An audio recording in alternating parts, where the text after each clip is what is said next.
काकी काय करताय? अगं जेवतेय. हा ये तुला पण देते.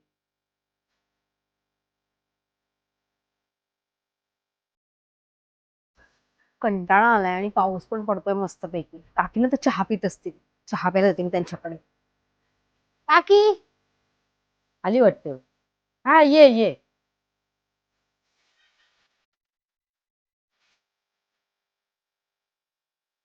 आता जेवणाची वेळ झाली आहे. आता ती येईल. आज तिची गंमतच करते. आली रे आली का तिला भाजी साफ करायला लावते. नेमकी खायच्या टायमालाच येते. काकी जेवलात का? अगं नाही ये आपण भाजी साफ करूया आधी आणि नंतर मगच तुला मी जेवायला वाढते. नाही तुम्ही भाजी साफ करा, मी नंतर येते चालेल. अगं नाही ये. नाही नंतर येते मी, राहू दे. वाचले बाबा, उद्यापासून काकींकडे जाणारच नाही. भाजी साफ करायला लावतात मला.